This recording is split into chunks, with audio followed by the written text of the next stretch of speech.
Dalam sebulan terakhir ini ada berita viral ya, video viral, dan ini sebetulnya sudah diberitakan oleh TV nasional.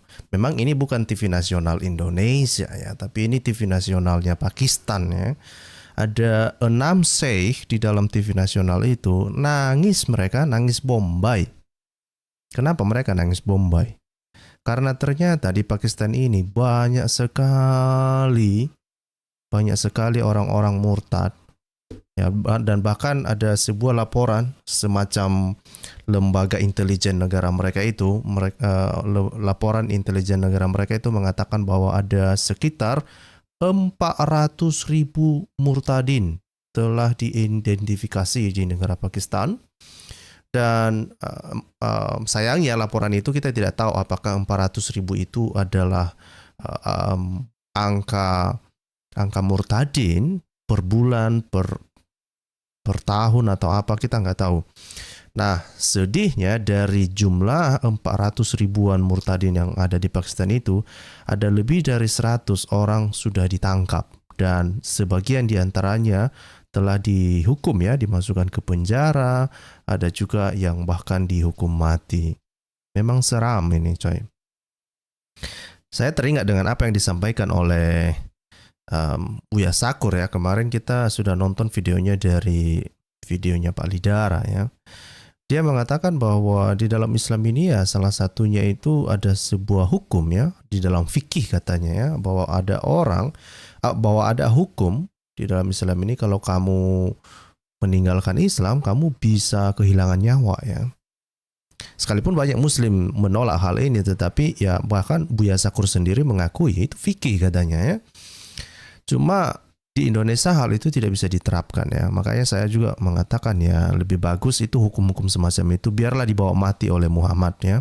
Jangan diterapkan di Indonesia, karena kita memang di Indonesia bukan negara Islam. Itu yang pertama. Dan yang kedua, kita memang menjunjung tinggi hak asasi manusia ya. Saya pikir itu kita melindungi ya, hak setiap orang, hak hidup setiap orang. Jangan gara-gara dia berbeda agama dengan kita ataupun dia keluar dari agama kita lalu kita berhak untuk mengakhiri nyawanya. Itu tidak benar lah ya. Fikih-fikih semacam itu atau aturan-aturan semacam itu biarlah dibawa mati oleh Muhammad ya. Jangan bawa-bawa ke Indonesia. Bisa kacau nanti ya. Bahkan ketika hal itu ditanyakan kepada Buya Sakur, di dalam videonya itu saya mendengarkan ya, Buya Sakur mengatakan ya itu kita ini Pancasila katanya. Wow, ini menarik ini coy. Kita kembali ke topik ya. Jadi di dalam TV nasional mereka ini, Bapak Ibu bisa melihat ya, ada 6 orang di sana. Itu sheikh itu ada Sunni, ada Syiah ya, ada sheikh dari Syiah, ada sheikh dari Sunni. Terus ada aliran satu lagi itu saya kurang tahu apa namanya itu di Pakistan. Terus yang di tengah-tengah itu hostnya TV nasional mereka ya. Dan di dalam itu mereka pokoknya itu sangat kalau Bapak Ibu bisa menontonnya itu coba saya carikan dulu ya. Nah, ini adalah salah satu sudah tersebar juga ya. Ini coba saya share screen ya. Coba saya share screen. Nah, ini sudah disiarkan di BOL Network ya. Ini BOL Network ini subscribernya ada lebih dari 5 juta orang ya. Artinya kan ini sebuah network yang besar ya. Dan ini disiarkan ya secara nasional. Dan mereka teriak-teriak di sana ya. Habis mereka teriak-teriak ada yang nangis-nangis coy. Sheikhnya itu ada yang nangis-nangis ya. Dan bahkan sampai pembawa acaranya dibilang sama si sheikh ini, saya tidak pernah mendengarkan kamu menangis seperti ini katanya. Nanti kita akan lihat ya. Sekali lagi karena apa? Karena mereka banyak kehilangan Muslim. Dan bukan hanya itu. Kenapa mereka menangis? Karena para murtadin ini mereka menghujat Islam, menghujat Muhammad, menghujat keluarga Muhammad, dan bahkan dikatakan ya ada pernyataan dari salah satu syekh itu mengatakan bahwa orang murtadin itu mereka bahkan mencatat ya, menuliskan, menggambarkan nama Muhammad ataupun Al-Quran itu di alat kelamin mereka. Ngeri nih coy, ngeri ya, ngeri. Saya nggak tahu apa yang terjadi di Pakistan ini, tapi itulah yang terjadi, dan inilah banyak para sekte ini mengatakan ini adalah sebuah konspirasi katanya. Ini sebuah konspirasi ini katanya. Ya, kenapa banyak sekali orang melakukan ini? Mereka melakukan penghujatan kepada Al-Quran, penghujatan kepada Islam, penghujatan kepada Muhammad, ya. Dan ada yang melukiskan nama Allah di alat kelamin mereka gitu ya. Dan salah satu syekh itu mengatakan sambil teriak dia di dalam TV ini, dia mengatakan bahwa ini Al-Quran itu bahkan ditaruh kotoran gitu katanya gitu. Wah, ngeri ini coy. Itu di Pakistan coy, di negara Islam. Saya yakin sekali hal itu terjadi karena mungkin ya orang murtadin itu selama ini kan mereka tidak bisa berkata apa-apa ya, tidak bisa mengekspresikan diri mereka. Mereka hanya bergerak di bawah tanah ya. Tapi karena ada internet ya, sehingga orang-orang ini ya bebas saja mengungkapkan apa yang ada di dalam pikirannya, dan itu yang terjadi. Dan itulah kenapa orang-orang seks ini histeris ya. Histeris ini saya akan tunjukkan beberapa klip saja ya, supaya kita juga tidak kena teguran dari YouTube. Ya, ini yang sebelah kiri ini si Syekh ini, pokoknya dia teriak-teriak, pokoknya dia komplain lah ya. Nah, sayangnya yang ada di dalam network ini berbahasa Urdu, jadi kita nggak tahu apa artinya. Nah, menariknya adalah ada salah satu apologis Kristen, namanya itu nama YouTube-nya itu adalah Adam Seeker ya. Dia telah membantu kita untuk menerjemahkan apa yang mereka bicarakan di dalam diskusi mereka ini, di dalam forum yang mereka ini sebetulnya ya. Jadi itulah kenapa kita bisa tahu apa yang mereka bicarakan. Nah, inilah Syekh ini yang yang mengatakan ini dan itu ya. Dan ada, saya kurang tahu apakah di sini itu, ya itulah adalah satu Syekh ini ya. Sebentar ya. Jadi mereka, itu perhatikan itu Syekhnya itu sampai tertunduk dia, nangis dia ya. Cobalah perhatikan mukanya mereka itu, nangis, sedih ya, mungkin marah atau apa, karena yang dibongkar oleh yang syekh yang lain itu juga memang membongkar tentang penghujatan para murtadin itu. Muslim sakit memang ya. Makanya memang kalau karena sakitnya itu karena ini kan mereka ya, muslim dari muslim lah gitu ya. Jadi mereka tidak bisa ngapa-ngapain sebetulnya ya.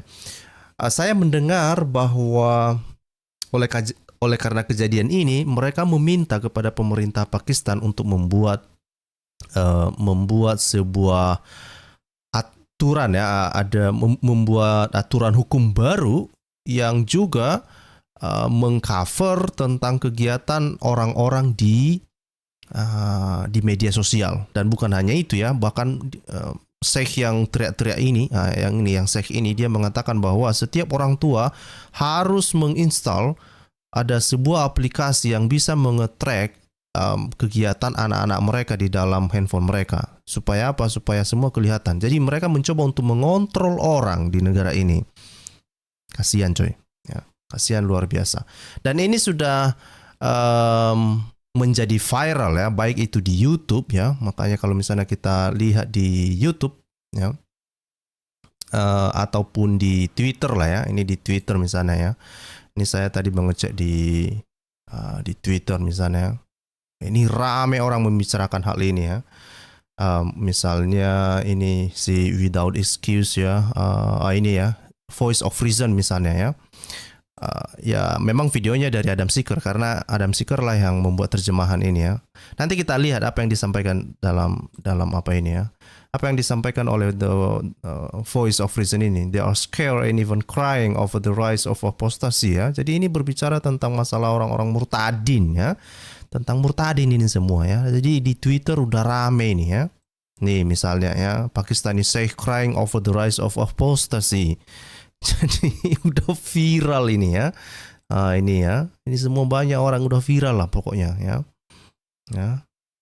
Ya, sudah viral ya. Ini misalnya for fear of apostasy, those who got out never declare it publicly. Jadi karena apa ya, kekhawatiran mereka lah terhadap murtadin itu, terhadap mereka yang sebelumnya tidak pernah mendeklarasikan diri mereka secara publik ya. Nah, dan ini yang terjadi ya. Angka murtadin ini semakin meningkat ya. Beberapa isu ini telah diangkat ya. Misalnya salah satu apostat juga, ini adalah apostat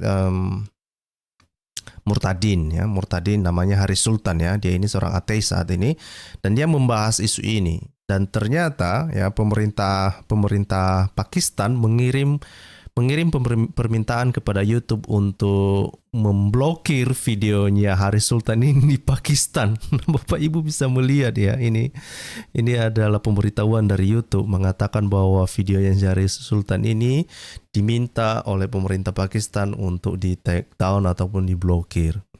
Karena kenapa? Mereka ketakutan sekali ya. Pakistan ini ketakutan sekali kalau misalnya hal ini menjadi atau semakin meluas di negara mereka. Oke, mari kita lihat contohnya. Akibatnya ya. Sebelum ke sana kita akan melihat apa yang terjadi ya. Misalnya ini juga sudah ditampilkan di kanal YouTube-nya Hatun Tas ya. Mari kita dengarkan apa yang mereka sampaikan ya.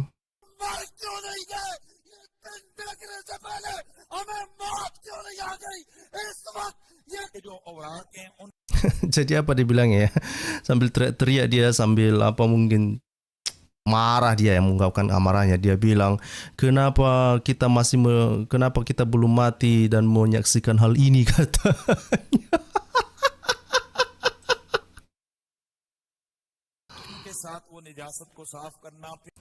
Jadi apa yang mereka lakukan itu, bahkan mereka merusak Al-Quran ya, mereka membakar Al-Quran ya, kemudian bahkan mereka menduduki Al-Quran ya, menaruh Al-Quran di pantatnya mereka ya. They are wiping their bum with the page of the Quran. Jadi mereka mengambil lembaran-lembaran Al-Quran itu untuk menjadikan apa ya, toilet paper ya, apa bahasa, tisu toilet ya, menjadikan tisu toilet ya.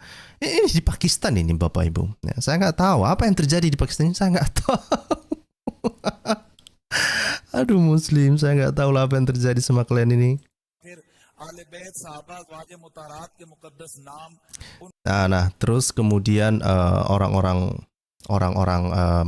murtadin itu kan, karena ini di internet ya, jadi nggak ada yang tahu. Jadi memang sebagian sudah ditangkap ya, tetapi lebih banyak yang belum ditangkap dan susah diidentifikasi.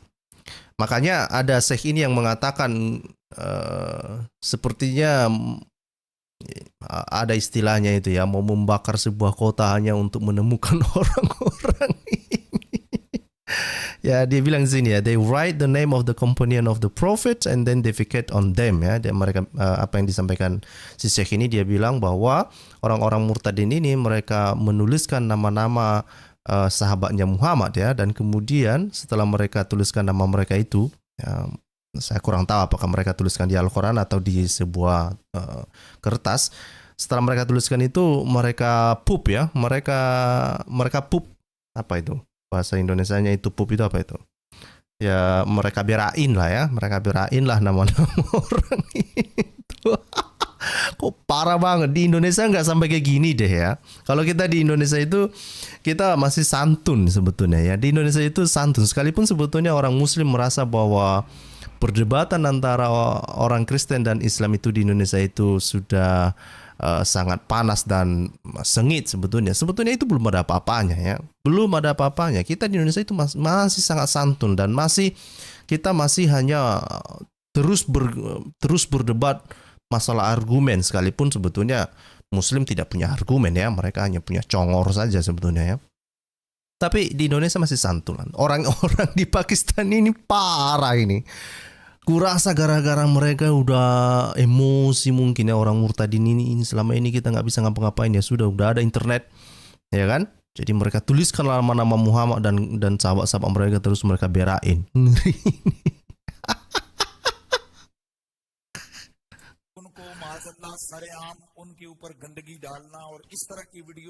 मैंने आज तक आपको इस तरह कमजोर नहीं देखा. Nah, jadi itulah yang dibilang kan.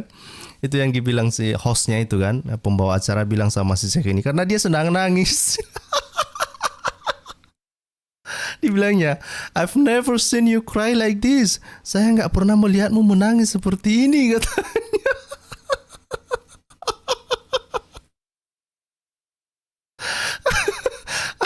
Aduh, kasihan juga orang-orang ini ya. Kasihan lah, betul lah. Kasihan juga.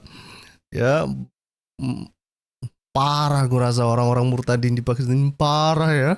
Aduh ya. Ya itu ya dibilang Pak Demian ya. Mereka udah kesal sama ya iya udah pastilah kan, udah pasti mereka ini kesal kan selama ini dikekang terus ya, dikekang terus ya. Ini dibilang Pak Buya Sakur ya, jangan takut murtad katanya begitu ya.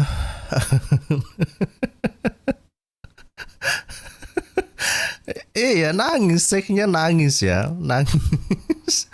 I've never seen you cry like this katanya. Oh my god. हम किसी जगह पे तौहीन नहीं सुनी.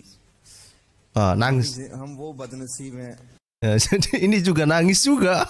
Jadi 6 orang Syekh ini di TV nasional nangis mereka semua. Nangis mereka coy. TV nasional. Dia bilang begini, we are such unfortunate people. Kita ini orang-orang yang tidak beruntung katanya ya. That I have never seen blasphemy like this before. Ya, bahwa saya tidak pernah melihat penistaan semacam ini sebelumnya ya. I couldn't imagine our enemies will be sing like this low. Saya tidak pernah melihat musuh-musuh Islam ya begitu rendahnya seperti ini. Jadi mereka mencoba untuk merendahkan orang-orang murtad ini itu. जो ये सारा कुछ देख रहे हैं, Nangis. जिंदगी खराब कर दी गई है. Nangis. मुल्क का Nangis juga. Ini nangis juga.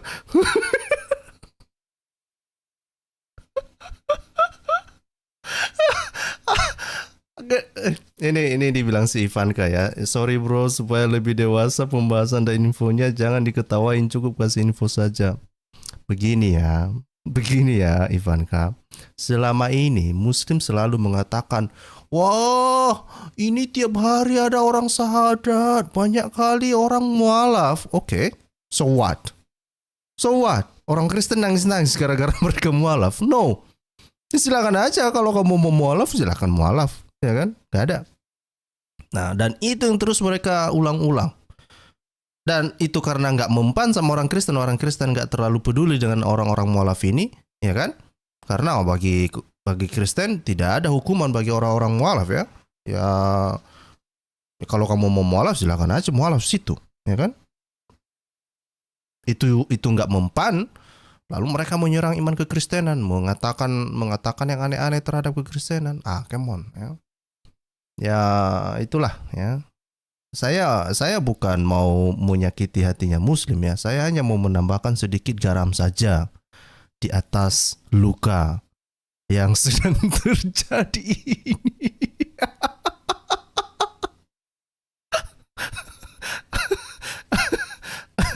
Aduh, oke, kita dengarkan dulu.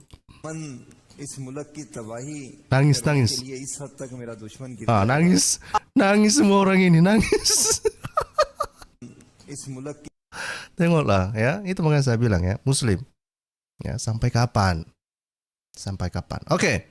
Saya pikir ini cukup ya informasinya bahwa apa yang kita sampaikan ini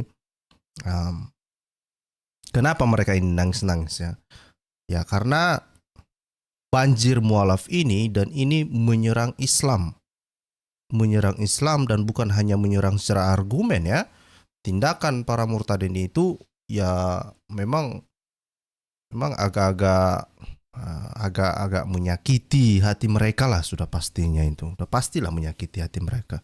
Dan lucunya adalah begini. Kenapa ini menjadi penting?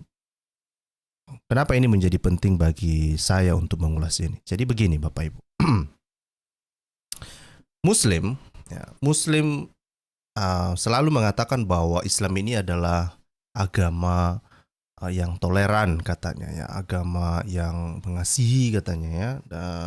Bahkan si Zuma misalnya ataupun si para muslim-muslim unyu-unyu itu, mereka mengatakan Islam ini bahkan lebih menghormati Yesus katanya begitu ya.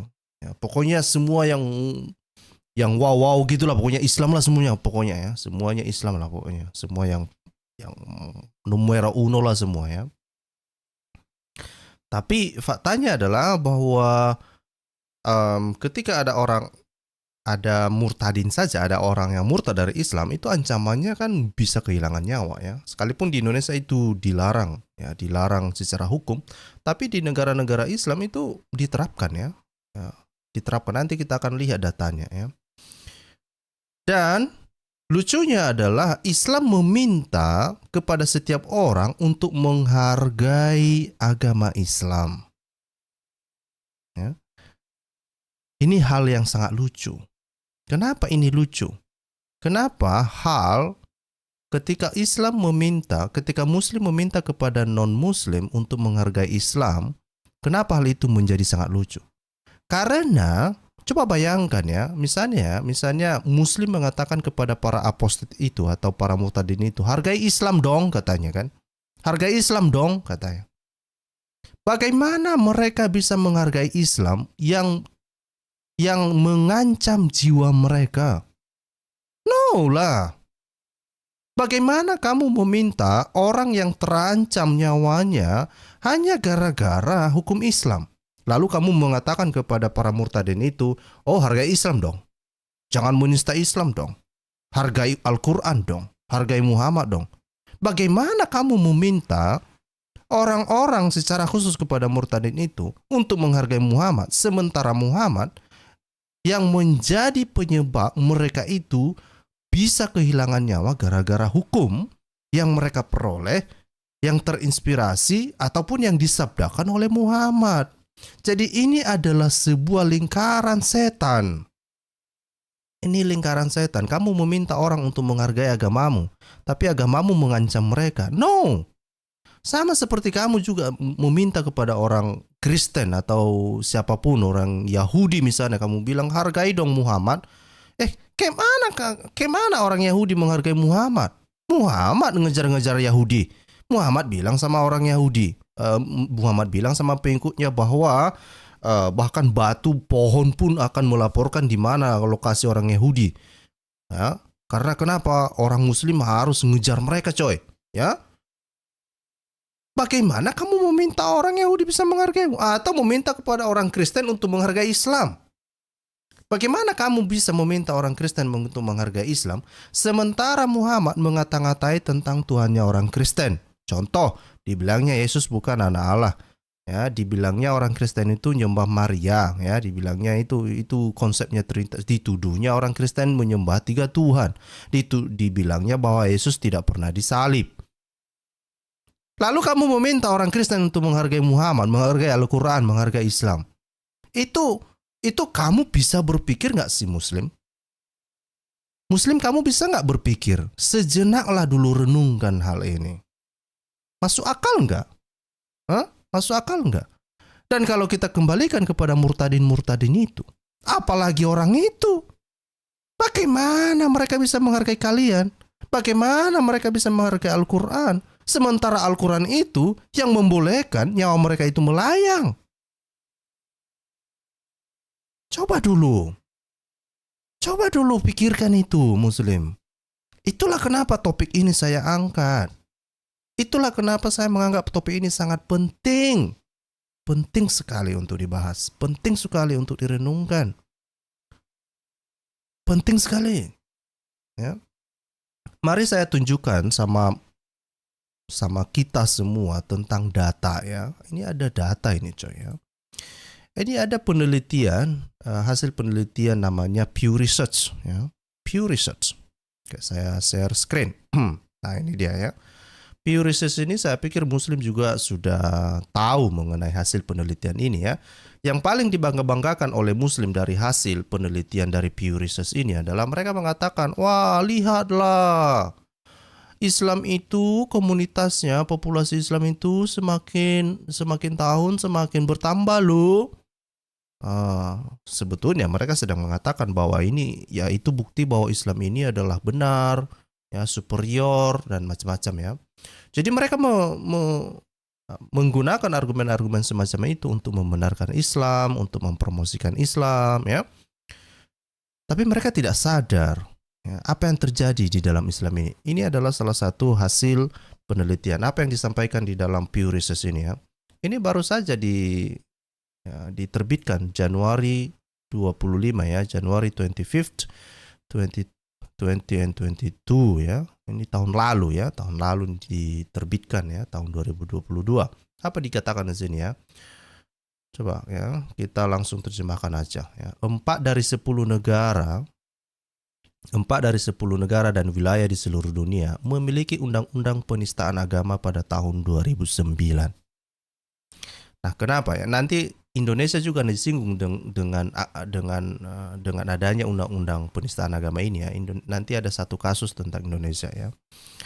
Nah, ini dikatakan bahwa kemurtadan dan penistaan mungkin banyak orang tampak seperti artefak sejarah, namun di banyak negara di seluruh dunia, hukum yang melarang kemurtadan dan penistaan agama tetap ada dan banyak yang ditegakkan dalam berbagai tingkatan. Jadi memang di berbagai negara ini tuh ada level-level tertentu bagaimana hukum-hukum kemurtadan ataupun hukum-hukum penistaan agama ini diterapkan ya. Nah, kalau di Indonesia itu kan saat ini itu ya di penjara ya. Penjara itu maksimum 5 tahun kalau nggak salah itu ya. Ini data-datanya ya. Analisis baru dari Pew Research Center menemukan bahwa 79 negara dari wilayah dari 190 negara yang diteliti di seluruh dunia atau sekitar 40% memiliki undang-undang atau kebijakan pada tahun 2009 yang melarang penistaan agama yang didefinisikan sebagai ucapan atau tindakan yang dianggap menghina Tuhan atau orang atau benda yang dianggap suci. 20 negara atau 11% memiliki undang-undang yang melarang kemurtadan ya. Jadi bayangkan coy, 10%.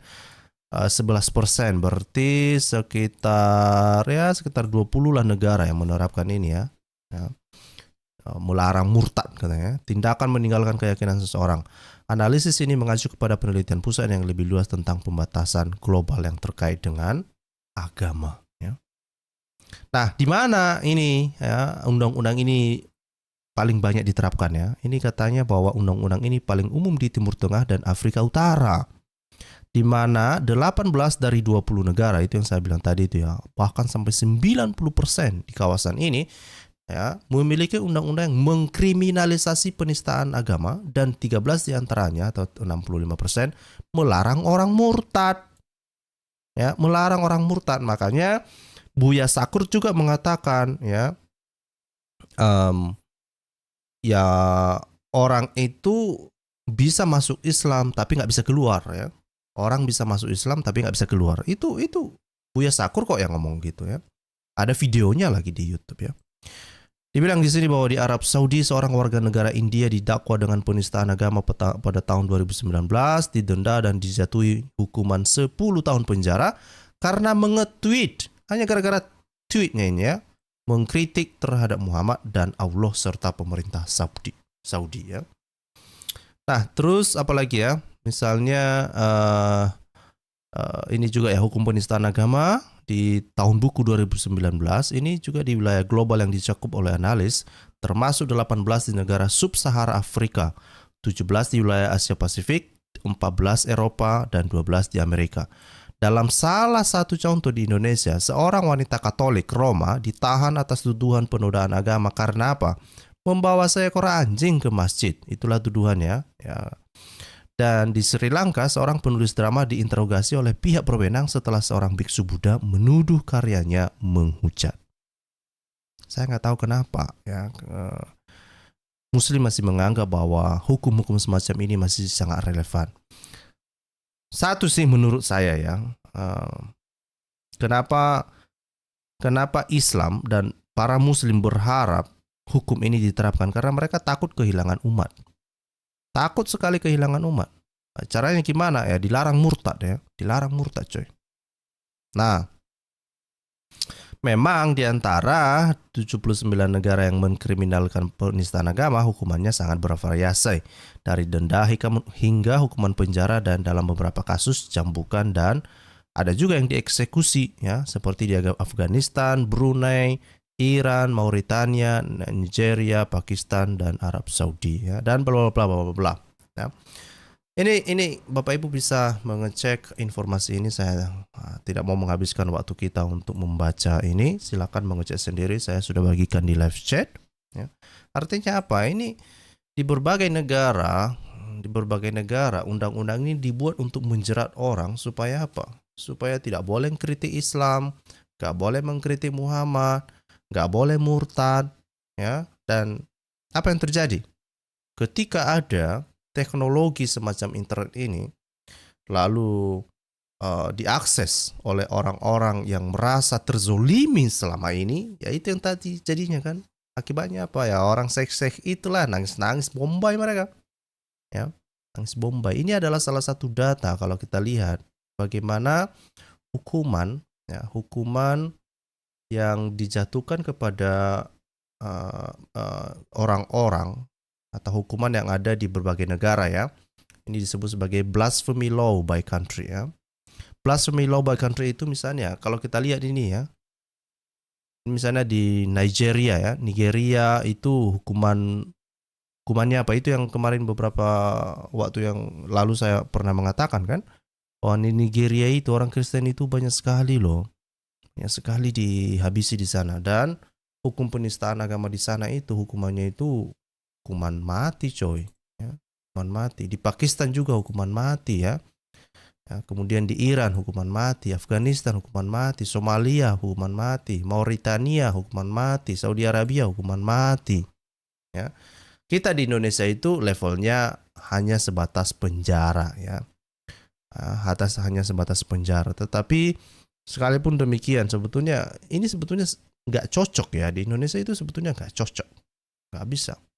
Kita itu di Indonesia itu ya udah demokrasi sebetulnya, dan kebebasan berpendapat itu sebetulnya kita juga menjunjung tinggi kebebasan berpendapat. Tapi bagaimana kebebasan berpendapat dijunjung tinggi kalau misalnya Muhammad saja nggak bisa dikritik? Dan bukan dikritiknya sebetulnya di Indonesia itu sebetulnya bukan hanya dikritik ya. Itu kritik itu sebetulnya adalah analisa lanjutan ya. Yang terjadi di Indonesia itu adalah yang dilakukan oleh kebanyakan apologis Kristen misalnya, itu bahkan bukan mengkritik Muhammad loh, bukan. Juga bukan mengkritik Islam, bukan. Yang dilakukan kebanyakan oleh apologis Kristen misalnya itu justru hanya membantu Muslim untuk menerangkan, mengasih tahu kepada khalayak ramai tentang apa yang selama ini disembunyikan oleh ulama-ulama Islam tentang Muhammad misalnya ya. Saya yakin sekali misalnya ya, ini saya kasih contoh lah di video juga misalnya seks yang ada di Indonesia, mereka ngakui ini. Contoh seperti pernikahan Muhammad dengan Aisyah ya. Selama ini ya, sebelum internet ini berkembang, kasus atau isu tentang pernikahan dini Muhammad terhadap Aisyah ini itu bukanlah konsumsi publik. Tapi itu hanyalah isu yang dibahas oleh para sekse atau para ustadz atau para ulama saja. Tetapi dengan adanya internet ini itu menjadi konsumsi publik. Apa yang dilakukan oleh apologis Kristen? Ya, orang-orang Kristen ini hanya membantu orang-orang yang tidak punya akses untuk mengetahui informasi yang sebenarnya. Sama seperti apa yang saya lakukan di sini juga kan. Saya banyak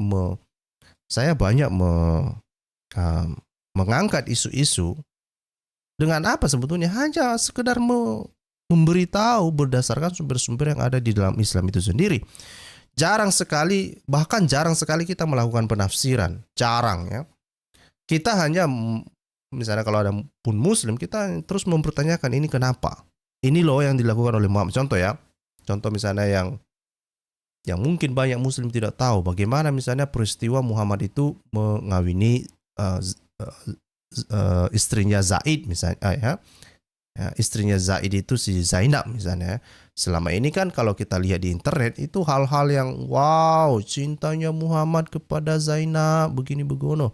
Tapi ketika ditelusuri dari sumber-sumber Islam, kalau kita bongkar misalnya dari tafsir Ibnu Katsir, tafsir Al-Qurtubi, kemudian beberapa hadis dan bagaimana peristiwa itu terjadi, kan di situ ketahuan bagaimana Muhammad itu ya ada flirtingnya dulu kan, flirting ya. Ketika Zainab itu statusnya masih istri Zaid, lalu pada saat Zaid tidak ada di rumah, Muhammad mengunjungi rumahnya Zaid dan di sana ada Zainab. Dan dia melihat Zainab itu di balik tirai ya. Dan apa? Hatinya Muhammad berbunga-bunga ketika melihat Zainab itu, padahal itu masih masih menantunya pada saat itu. Dan ketika hal itu dibongkar, nah banyak orang Kristen yang dilaporkan ke polisi. Padahal itu bukan dikarang-karang oleh orang Kristen, itu makanya saya bilang tadi, bahkan kita belum sampai kepada analisa kritis terhadap sumber-sumber Islam itu. Belum. Apologis Kristen belum sampai ke sana. Sekali lagi saya ulangi bahwa apa yang dilakukan oleh apologis Kristen saat ini hanya mengangkat isu yang selama ini dianggap tabu di tengah-tengah Islam. Dan orang-orang ustadz ataupun ulama itu tidak mau membicarakannya. Orang Kristen membantu kok. Harusnya Muslim itu berterima kasih. Kepada apologis Kristen. Karena orang Kristen menghabiskan waktu mereka untuk membahas hal itu. Membantu Muslim, ini loh nabimu itu seperti ini. Nabimu itu seperti ini. Bukan kita loh yang ngarang-ngarang, itu ditulis oleh ulamamu. Siapa misalnya ulamamu yang menulis-nulis itu? Ya Bukhari misalnya, ya Sahih Muslim, Musnad Ahmad, ya macam-macam. Ya, macam-macam semuanya. Nah, jadi kita sudah mengetahui hal ini semuanya. Saya berharap suatu waktu hukum penistaan agama di Indonesia itu sebetulnya ditiadakan. Tapi itu sepertinya rumit ya, karena ini terkait dengan sila pertama Pancasila ya, ketuhanan yang Maha Esa ya, dan itulah kenapa memang ini agak rumit ya. Dan untuk menerapkan supaya undang-undang penistaan agama itu dihilangkan saat ini, saya pikir itu juga belum waktunya lah ya, kita belum siap ya. Nanti mungkin suatu waktu itu akan dihilangkan, tapi jangan dihilangkan sekarang dulu ya. Saya sudah bagikan saya kurang tahu ini saya sudah bagikan link atau apa ini? Belum ya? Wah, lupa saya. Ya, kalau ada Bapak Ibu yang mau menyampaikan sesuatu, silakan bergabung ya. Itu link saya sudah bagikan. Mungkin ada hal-hal yang terlewatkan bagi saya, karena bagi saya ini topik yang sangat menarik dan perlu untuk dibahas. Supaya apa ya? Supaya Muslim jangan mewek gitulah ya. Be a man ya. Itu akan ada di iklan itu di TV dulu kita itu. Be a man, hadapi saja. Kau yang memulai, ya jangan takut menghadapi yang terjadi selanjutnya lah, kan gitu. Itu saja kok. Susah banget sih ya. Nangis-nangis Bombay pula di TV, ya bikin malu ah. Janganlah ya, jangan. Oke. Saya melihat ada banyak sekali orang ya. Muslim juga saya melihat juga banyak juga Muslim ya. Saya nggak tahu ya apa yang ada di dalam pikiran Muslim setelah melihat mereka melihat seks ini nangis Bombay di TV. Saya nggak tahu ya. Silakan pikirkan sendiri. Ya, silakan pikirkan sendiri ya. Oke. Ini ini dibilang in the head ya. Perkembangan zaman semakin canggih, disitulah ajaran yang tipu-tipu pelan-pelan ditinggalkan. Saya berharap begitulah ya. Permasalahan di Indonesia itu begini ya. Di Indonesia itu pengislaman itu ya, islamisasi di Indonesia itu bukan karena dakwah. Ini perlu diingat ini. Di Indonesia itu islamisasi bukan terjadi karena dakwah ya. Tapi penaklukan terhadap pemimpin-pemimpin suku, pemimpin-pemimpin agama ya. Jadi ketika pemimpin sukunya itu dikuasai atau dikontrol, maka pengikut mereka pun atau misalnya orang-orang di suku itu pasti akan mengikuti pemimpinnya ya. Itu sudah dibahas kok ya, sudah dibahas ya. Jadi kalau di Indonesia itu kita berharap sebetulnya ada perubahan contoh seperti perubahan di dalam undang-undang penistaan agama ini, maka yang harus didekati apa namanya itu ya, yang harus diperbaharui itu harusnya itu yang didekati adalah para pemimpin-pemimpin di suatu daerah tertentu ya. Itu karena melalui mereka lah nanti informasi itu bisa disampaikan ya. Dulu juga saya ketika saya masih di Indo ya, dulu waktu saya masih di Indo juga saya melakukan taktik yang sama. Tapi bukan taktik saya untuk kristenisasi, bukan itu ya. Maksud saya ketika saya menjalankan program saya dulu, ketika saya turun ke daerah, yang saya cari itu ya pemimpin di daerah itu bisa pemimpin agama, bisa kepala desa, biasanya gitu ya. Saya mencari itu, saya cari rumahnya, saya datangi rumahnya, saya bawa makanan, lalu saya ceritakan program saya ya. Saya bilang, Pak, kita punya program begini-begini, bagaimana program kita ini bisa berjalan di sini ya, mohon petunjuknya.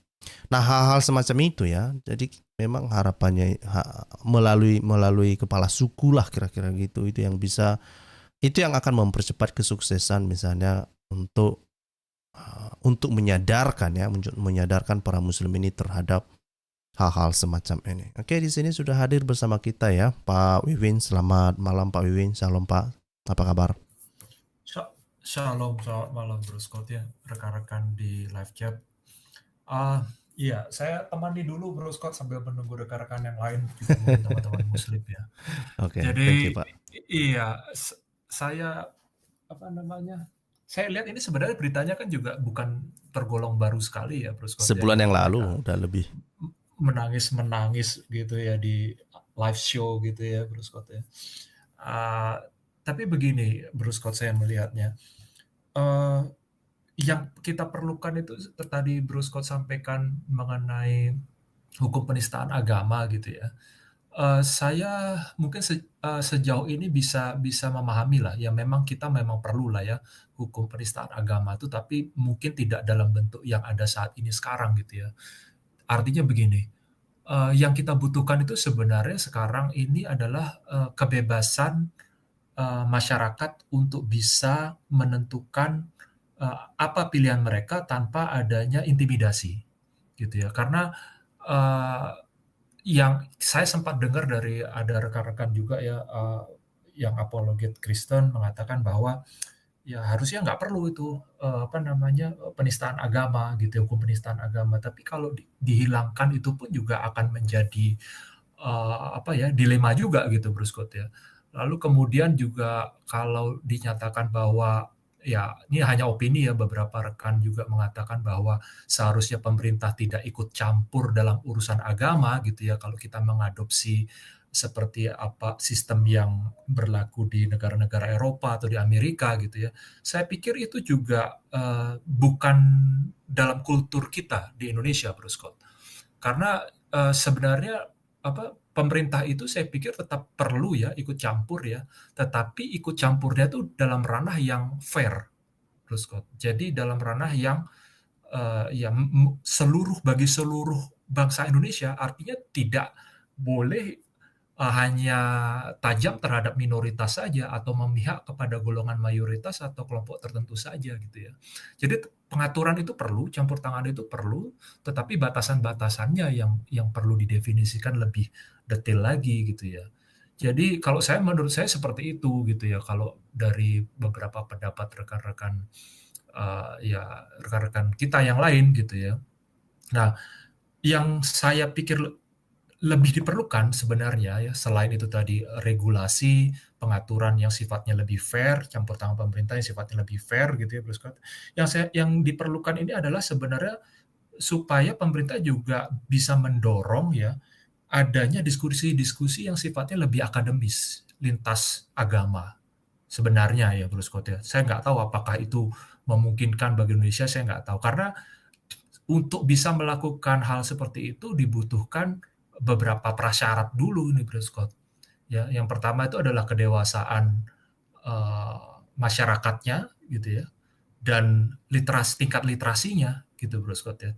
Tanpa adanya dua syarat utama awal itu nggak akan bisa gitu loh Bro Scott. Jadi kalau mungkin Indonesia mengklaim bahwa negara ini adalah negara yang demokratis gitu ya, ya ini harus disuarakan gitu loh. Saya sebenarnya berharap seperti lembaga-lembaga keagamaan ya, seperti kita di kekristenan ada PGI gitu ya, dan mungkin di agama yang lain Hindu atau Buddha itu ya bisa lebih menyuarakan ini gitu Bro Scott ya. Kenapa kita nggak bisa mengadakan suatu diskusi yang sifatnya itu tadi akademis lintas agama?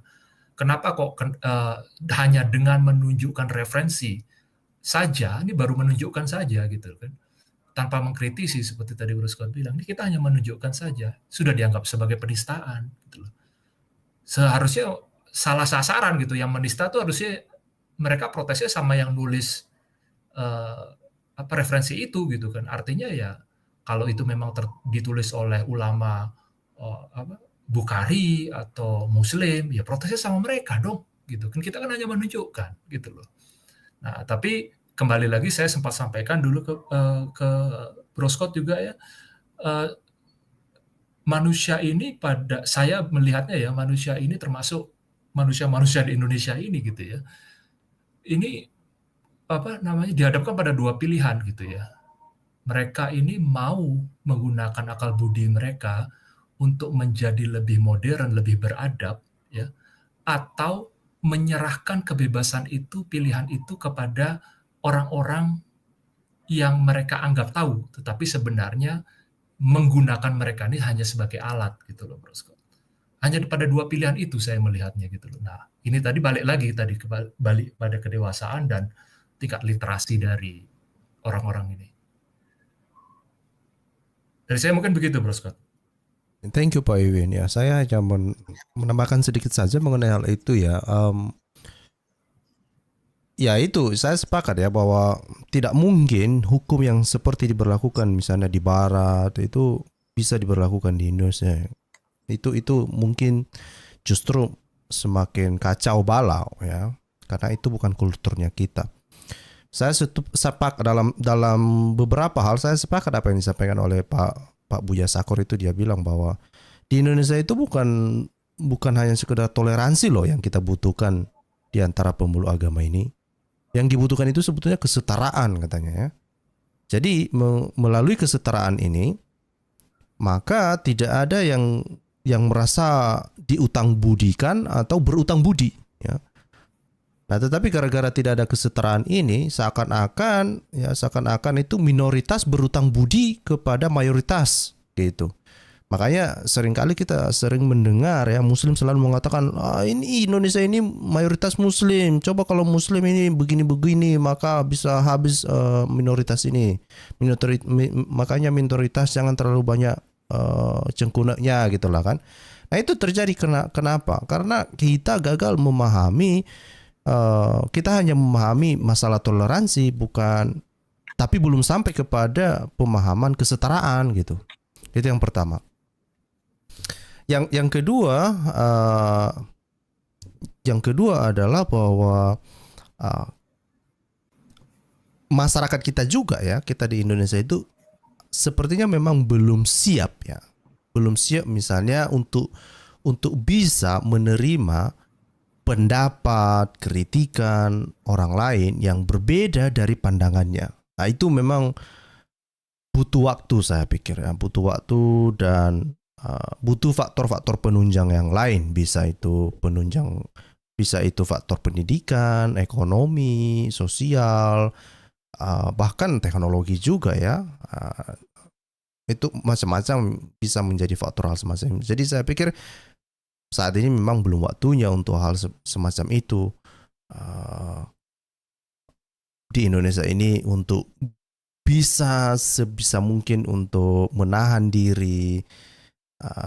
Karena yang terjadi selama ini kan, kalau kita di Indo ya, kalau misalnya kita menemukan orang-orang yang tidak sepaham dengan kita, besar kecenderungan kita itu ya kalau bisa kita menutup mulut orang-orang yang berseberangan dengan kita. Ya. Dalam hal apapun, bahkan bukan hanya dalam hal agama kan. Tapi kalau misalnya kalau kita lihat kultur yang sudah maju, ya harusnya kita yang mengontrol diri kita. Kalau ada sesuatu hal yang kita tidak inginkan dengarkan, ya kan tinggal kita lari atau kita tutup atau kita hentikan untuk mengkonsumsinya, selesai kan. Karena kita tidak bisa mengontrol orang lain, kita tidak bisa mengontrol perasaan orang lain, kita hanya bisa mengontrol diri sendiri ya. Ya, saya pikir itu sih. Di sini juga ada Pak Depari per angin-angin. Ya, salam Pak Depari. Selamat malam Pak. Apa kabar? Malam. Dengar suara saya, Scott? Dengar Pak. Silakan Pak. Oke, terima kasih, baru saya masuk ini. Ya. Salam semuanya. Salam Pak. Silakan. Sebenarnya menurut saya itu bukan apa, Scott. Yang didoktrin selama ini, orang ini nggak membayangkan gitu loh. Nggak membayangkan bahwa selama ini dianggapnya nabinya itu yang terakhir, tahu-tahu muncul nabi yang terakhir lagi yang lebih parah, nabi Google.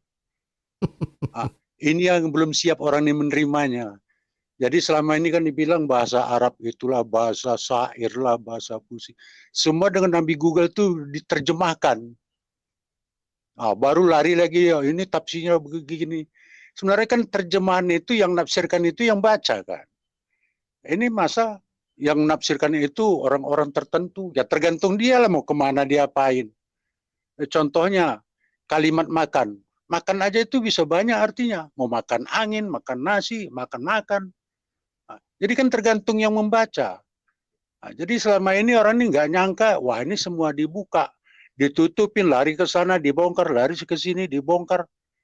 Jadi banyak orang itu udah kritis sekarang ini, melihat kok begini sebagai agama itu kok bumi ini makin hancur.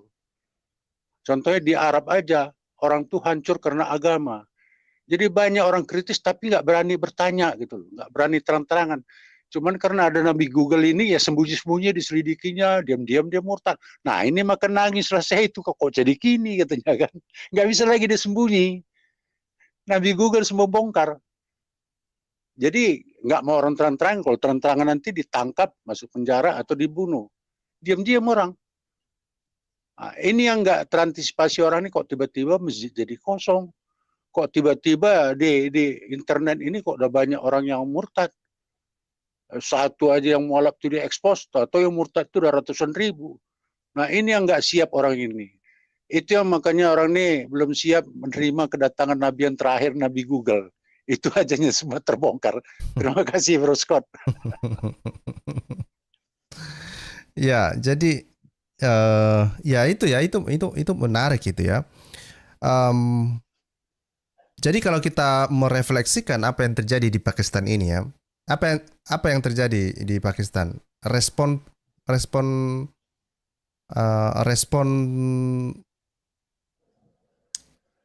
mungkin para syekhnya inilah ya. Ini adalah surat yang mereka layangkan ya. Coba saya share ya. Oke, sebentar. Oke. Nah, ini adalah press release mereka ya. Press release mereka setelah kejadian itu ya. Yang terjadi itu adalah para murtadin itu dan yang selama ini diam-diam, tidak kelihatan ya di Pakistan ini. Mereka seperti yang saya bilang tadi itu, bahkan mereka itu memberai Al-Quran, menjadikan Al-Quran itu jadi toilet paper, kemudian menuliskan nama Muhammad, nama Allah di alat kelamin mereka dan macam-macam ya. Nah, maka keluarlah ini kan press release ya. Yang menarik dalam press release ini adalah mereka meminta supaya orang-orang yang melakukan itu, yang mereka anggap sebagai penista itu dibuatkan aturan yang juga mengatur pergerakan orang di media sosial. Ya. Ini baru terjadi di April 2023 ini ya. Ini ada di paragraf selanjutnya. Coba kita lihat ya. Nah, ini adalah protes mereka ya. Social media is not monitored neither by the government nor by the society. Even the parents are not monitoring the children's social media activity. Jadi mereka protes mengenai hal ini, mengenai media sosial. Makanya mereka meminta supaya pemerintah Pakistan itu membuat sebuah undang-undang yang mengatur tentang media sosial. Bayangkan kalau ini diterapkan di Indonesia. Ngeri nih. Bahaya sekali ya. Bahaya. Ya. Kemudian juga nah ini dikatakan ya. Sebelumnya dikatakan ada berapa ya? Sebentar. Dikatakan di sini sebetulnya di dalam press release mereka ini ada hanya 119 orang yang telah ditangkap kira-kira gitulah ya. Dan hanya 11 di antara mereka yang telah dihukum mati. Itu pun mereka protes gitu loh ya. Karena mereka berharap bahwa orang-orang murtadin ini yang melakukan penistaan ini menurut hasil laporan dari lembaga intelijen mereka katanya ini ada sekitar 400.000 orang katanya ya. Ada sekitar ya ini ya. Ada sekitar 400.000 orang dan mereka menganggap yang 400.000 orang ini adalah orang-orang durhaka lah ya, orang-orang berperilaku buruk lah kira-kira begitu ya. Jadi orang-orang Sheikh ini ya setelah mereka teriak-teriak di TV nasional lalu mereka nangis-nangis lalu mereka meminta supaya kalau bisa yang 400.000 orang ini katanya ya dicari dan hukuman penistaan agama itu diberlakukan ke mereka gitu ya. Ini mengerikan lah pokoknya ya. Mengerikan luar biasa. Jadi kalau ini tadi ya kita sudah melihat ya bagaimana mereka ini berusaha untuk itu, makanya saya bilang ini seperti lingkaran setan ya. Mereka berharap orang apalagi yang murtadin itu ya, mereka berharap murtadin itu menghargai Islam padahal Islam yang mengancam nyawa para murtadin. Gimana kamu mengharapkan orang menghargaimu kalau kamu ngancam-ngancam orang? Itu nggak masuk akal ya. Itu nggak akan masuk akal. Ya, di sini juga ada Pak Helboy. Saya kurang tahu apakah Pak Helboy sudah mendengarkan isu ini. Salam Pak Helboy, selamat malam Pak. Ada yang mau ditambahkan? Salam, saya dengar dulu aja. Oh begitu. Oke. Saya tambahkan sedikit Bro Scott. Silakan Pak. Jadi kan masalahnya gini, kalau kita pelajari sejarahnya, itu sebab Muhammad meninggal itu kan orang pada murtad semua kan. Nah, Umar bin Khattab itu membunuhin semua. Jadi dari dulu itu pengancaman terhadap orang murtad ini sudah terjadi. Exactly. Karena orang dulu itu pintar sebenarnya, cuman ya karena dibunuhin banyak orang tuh pada takut. Nah, yang repot zaman sekarang ini walaupun di penjara dibunuh, orang udah nggak takut mati lagi. Karena apa? Orang nganggap itu udah dekat akhir zaman. Jadi orang itu mencari bagaimana selamat nanti setelah mati. Jadi mati sekarang ini orang itu udah nggak takut. Nah ini yang membuat orang ini susah. Bagaimana ngadapin ini? Diancam, ditahan, diapain. Di Indonesia aja ada banyak ditahanin itu kan. Tapi makin meludak. Makin orang memurtad semua. Kalau di internet itu diapain, dimatiin sama aja pembodohan kita. Karena itulah informasi teknologi itu semua sampai pada kita. Tapi orang ini memang dididik itu jadi orang bodoh. Nggak boleh bertanya, nggak boleh protes. Manut aja. Jadi serba susah kita ini. Itu makanya Indonesia ini kan terlambat terus karena apa? Ya karena rakyatnya itu diajari bodoh. Nggak boleh protes. Nah sekarang ini cara orang protes itu ya mulai internet inilah kan. Nah ini yang nggak terantisipasi. Kalau istilah internet ini mau dimatiin sama aja kita ini kembali ke zaman batu. Informasi seluruh dunia itu apa semua kita ketahui dari internet. Itu mau dimatiin, sama kita kembali ke zaman batu. Jadi kita macul aja, nggak usah pakai traktor lagi kalau ke ladang. Ini yang susah dihadapin orang ini, nggak bisa. Bagaimana ngelawan angin? Ini kan internet sama seperti angin, gimana ngelawannya? Di ban satu daerah, dari internasional dapat orang mengaksesnya. Itu yang paling susah. Oke, Bro Scott. Baik, ini ada video dari Pak Wiwin ya. Saya kurang tahu ini video ini, tapi sepertinya videonya ini adalah sebentar ya.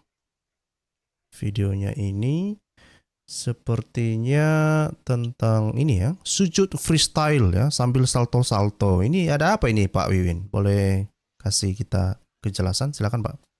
Saya putar tapi saya mute ya. Silakan Pak. Iya, Bro Scott. Jadi ini apa yang tadi disampaikan oleh Pak Terangin-angin ya. Jadi saya sempat singgung juga nih sebelumnya di acara Bro Scott yang sebelumnya. Saya menyebutnya ini dengan istilah Muslim undercover ya Bro Scott ya. Dan apa yang Bro Scott sampaikan sebelumnya gitu ya, ada berapa 400.000 atau 40.000 tadi begitu yang dikatakan 400.000 begitu ya Bro Scott ya.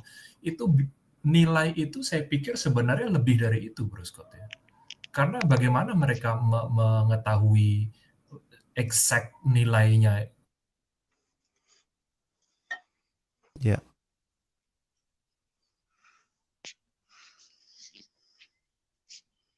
Kami kehilangan Pak Wiwin, suara Pak Wiwin nggak ada.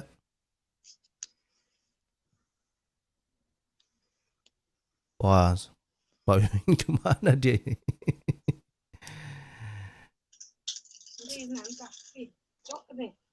Sinyal Pak Wiwin nggak ada. Ada sinyalnya.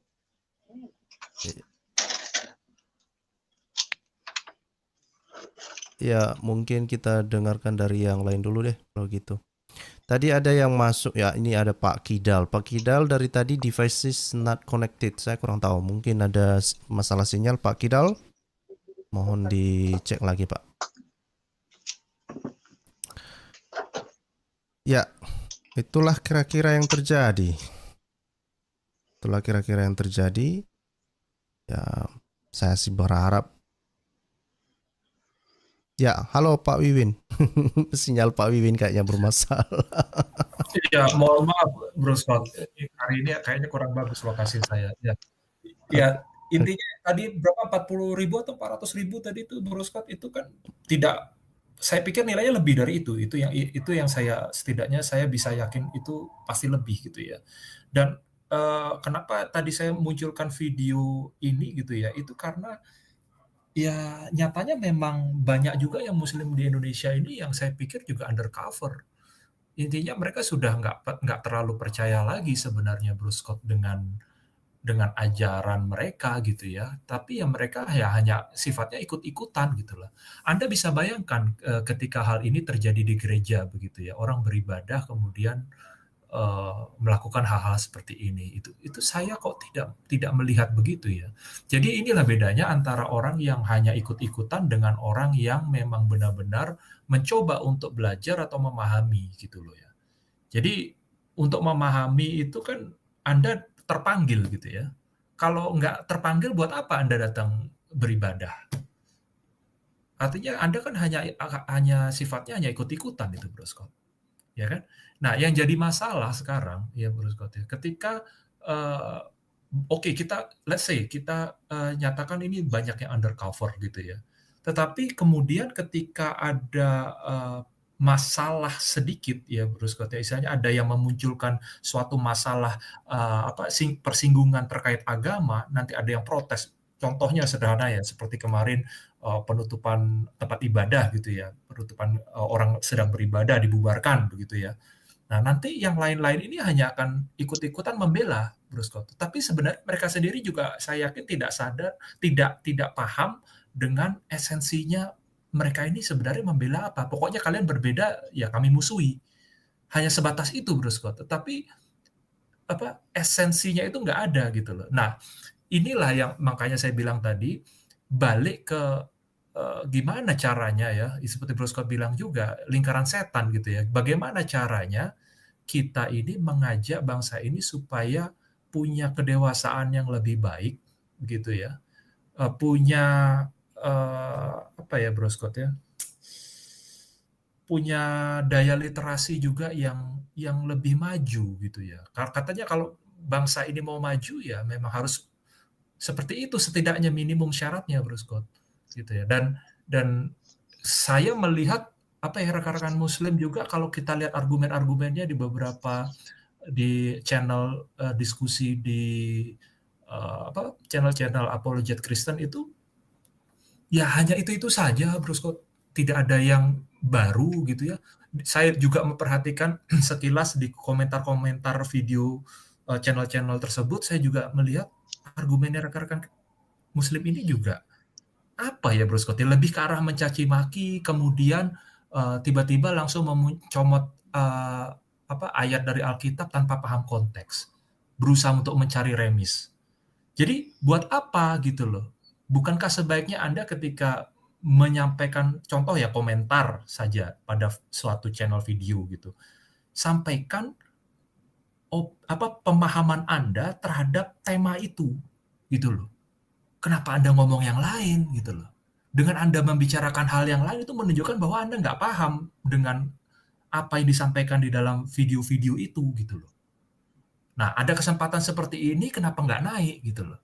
Selama ini bukankah kita membuka channel ini, forum ini untuk bisa berdiskusi gitu loh. Kalau ada pemahaman kita yang salah dari referensi yang ditunjukkan, silakan tunjukkan referensi tandingannya gitu loh. Jangan hanya cuman ngomong basa-basi saja gitu loh. Jadi inilah kedewasaan dan tingkat literasi ini jadi timpang Bro Scott. Ketika orang berdiskusi itu jadinya diskusinya gimana ya? Kalau saya sih terus terang saya nggak bisa kalau diskusi kurang sabar saya Bro Scott. Jadi kalau saya tidak bisa sekali dua kali saya coba menjelaskan tapi tidak ngerti juga, ya sudahlah berarti Anda memang bukan jodoh saya akan harus bilang begitu Bro Scott. Tapi mungkin kalau ada teman-teman yang lain yang lebih sabar gitu ya, mungkin saya lihat beberapa kali Pak Lidara atau Bu Sofiatul gitu ya, mereka lebih sabar gitu ya, ya silakan dilanjutkan gitu ya. Tapi bagi saya kok kalau sudah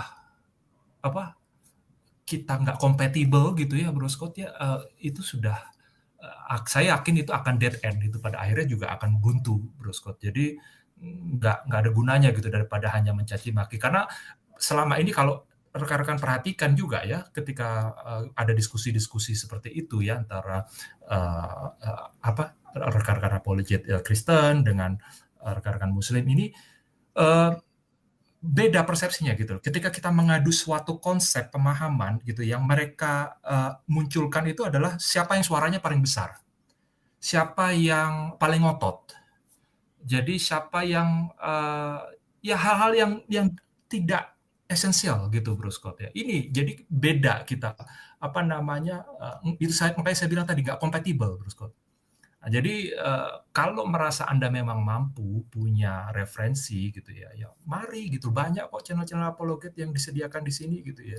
Daripada nangis-nangis Bombay Bro Scott ya enggak. Gitu, nangis Bombaynya di TV lagi. Ya nangis Bombaynya di TV nasional gitu ya. Nah, padahal ada juga kemarin beberapa saat ya Bro Scott ya, mungkin sekitar 2 minggu yang lalu ya Bro Scott, ada dari videonya Bropil kalau nggak salah di negara Tunisia ya Bro Scott ya, yang mereka menghilangkan ajaran Islam itu sebagai agama negara ya. Oh iya. Negara Tunisia ya. Saya bisa bantu sebentar, mungkin linknya ada di Bropil kok itu. Okay. Kebetulan saya ingat itu ya. Begitu Bro Scott. Jadi kalau memang itu tadi balik pada pilihannya bangsa itu, pimpinannya juga gitu kan. Pimpinan ini kan bergerak juga atas dorongan warganya, rakyatnya kan. Apakah mereka mau memilih untuk berpikir maju, modern, menjadi lebih beradab, atau tetap di dalam gua gitu bro, ya. Tetap masih dengan tradisi-tradisi gua. Nah, silakan gitu loh. Nah, kalau mereka mau berpikir maju, nanti kita coba lihat Tunisia sama Indonesia lebih maju mana gitu ya. Sebenarnya nggak perlu dites ya bro Scott ya, karena kita sudah bisa bandingkan loh ya antara Singapura sama Indonesia aja, siapa yang duluan merdeka, siapa yang lebih maju siapa gitu ya. Atau Indonesia sama Jepang gitu ya mungkin ya. Nah, ini tergantung bro Scott. Ya, mungkin gitu dulu bro Scott. Baik. Ini ada yang baru bergabung juga Pak Kidal ya. Selamat malam Pak Kidal, salam Pak. Iya, shalom semuanya. Silakan Pak, silakan. Saya tambahin sedikit ya. Silakan. Sebenarnya benar yang dikatakan Bang Rudi Yohanes. Itu tercantum dalam Alkitab. Kalau emang udah keledai liar, udah susah. Gimana pun ceritanya, itu kan tertera semua di Bible. Kalau menurut saya seperti itu. Setiap ada keledai liar, tetap ada keributan, ada tawuran. Percayalah. Cuman kalau menurut saya di Indonesia ini, makanya Tuhan tidak murka atas Indonesia, banyak pendoa-pendoa syafaat kita yang bagus-bagus. Masih diberkati lah Indonesia kita ini. Kalau menurut saya seperti itu. Ya, saya juga meyakini begitu sih Pak. Saya dan saya sendiri juga ya dalam doa-doa saya juga saya terus juga meminta belas kasihan Tuhan lah ya kan. Biarlah Tuhan bersabar teruslah dulu untuk bangsa kita ini. Kita mau bangsa kita ini makin baik kan. Ya itulah. Tapi kalau saya lihat dari channel-channel YouTube ya, banyak juga mereka berpindah ke kita. Banyak ya, sedikit demi sedikit terjadi gelombang mereka berpindah ke kita tuh sangat banyak. Cuma kalau misalnya muncul di channel YouTube yang ada ya dengan adanya apa yang tertulis di kitab mereka, pasti dikejar-kejar, pasti dipenjarakan, dilaporkan, dipenjarakan. Makanya sedikit banyak, maaf, apologet kita tuh pinter-pinter loh. Salah satunya itu anak Batak pinter. Cuman dilaporkan masuk. Jadi kita kadang-kadang bingung lihat hukum di Indonesia ini seperti apa. Aneh. Apa mungkin rencana Tuhan, kita nggak tahu ya. Mungkin rencana Tuhan begitu masuk, dia menjaring jiwa-jiwa di dalam penjara, kita kan nggak ada yang tahu. Itulah mungkin rencana Tuhan, kita nggak ada yang tahu. Kita berpikir positif aja lah Pak.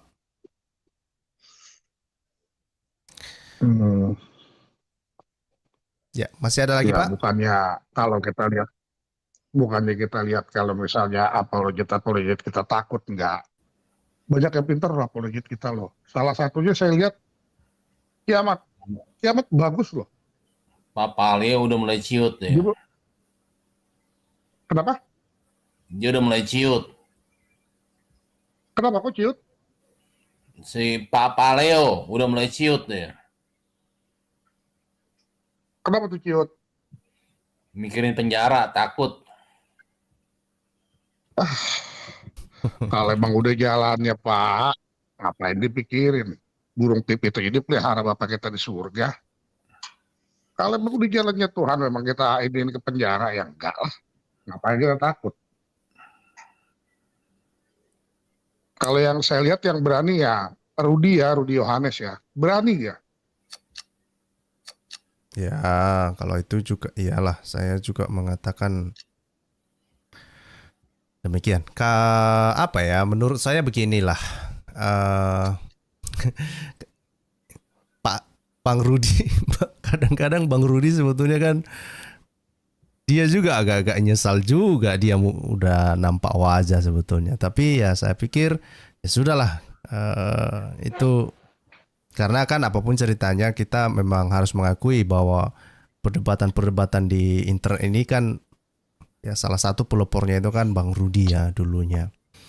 Ya, tetapi itu juga yang membuat dia gampang dikenali. Makanya salah-salah dikit dia juga bisa kena ya.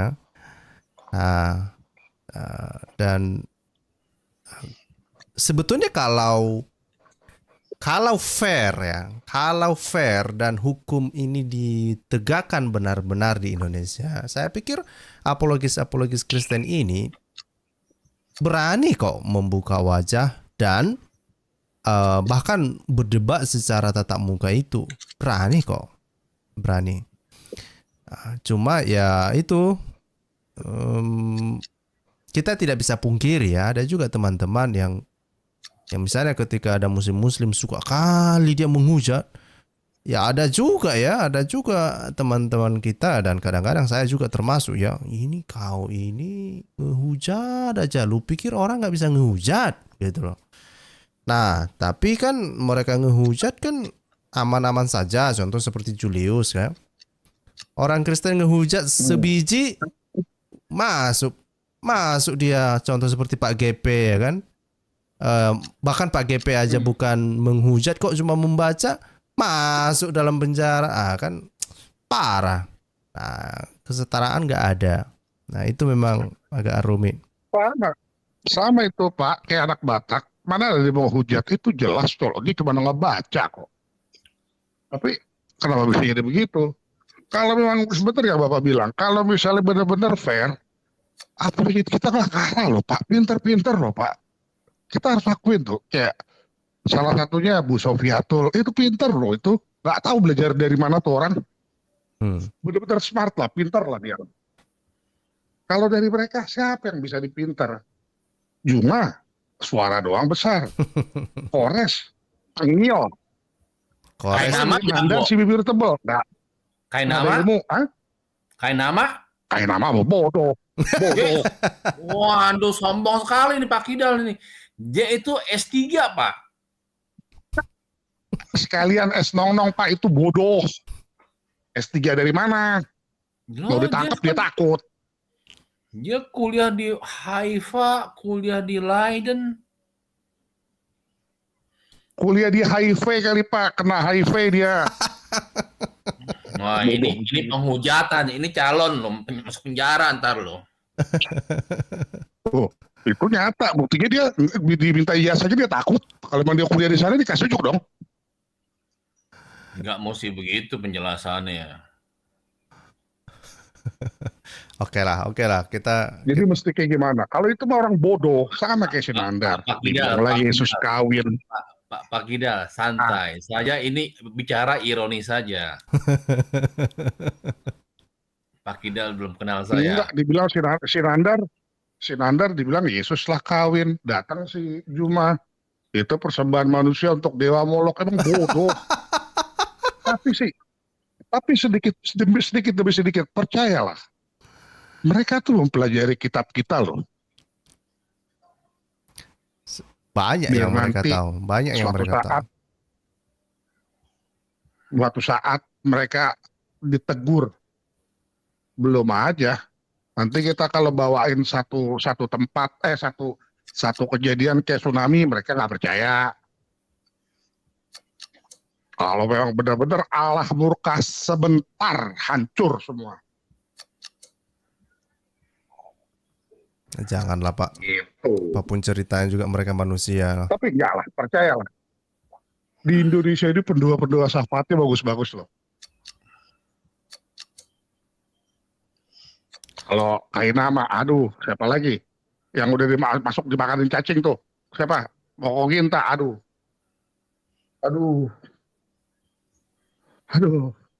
Pusing lah denger mereka lah. Nggak tahu apa-apa.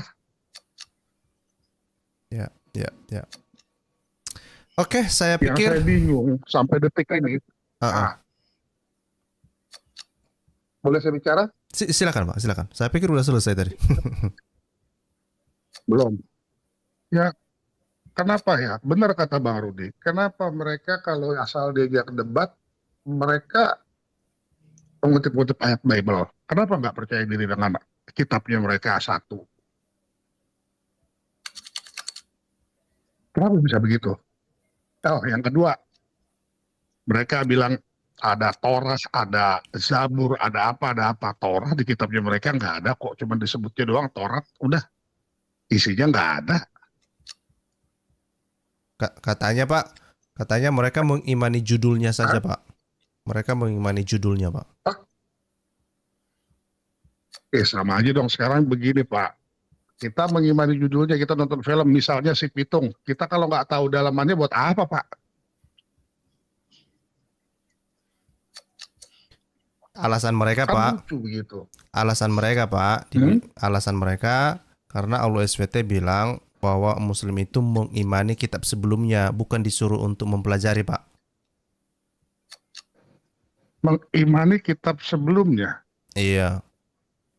Tapi kitab sebelumnya kan ada Injil. Ya, Di tapi dalam Injil itu Yesus Kristus kan disalib. Mereka nggak imani itu. mereka imani, mereka imani kitabnya Pak, tapi isinya enggak Pak. Karena Allah SWT Mereka imani kitabnya tapi ya karena Allah SWT ngomong Gimana, begitu gimana, Pak. Karena Allah SWT ngomong begitu, itu alasan mereka. Allah SWT hanya menyuruh mereka untuk mengimani kitab itu, bukan mempelajarinya Pak. aduh, susah dong kalau cuma ngimanin doang. Makanya Pak, ya, aku kalau ketemu sama orang-orang yang punya argumen semacam itu, memang saya nggak tahu lagi mau ngomong apa. Udahlah, udah pusing. Langsung nyerah saya. Tunggu nih, saya mau tanya nih. Menyerahnya dengan kebodohan mereka kah? Capek Iya Pak. dong, saya boleh bertanya dong. Jangan terus terang, nggak enak, ntar penjara lo. Penjara. Penjara dari mana? Emang gampang-gampang nangkap kidal. Iya, kalau bapak saya enak, saya yang celaka. Nggak percaya dalam nama Tuhan Yesus Kristus. Segala sesuatu yang bisa terjadi. Nama di atas segala nama. Titik.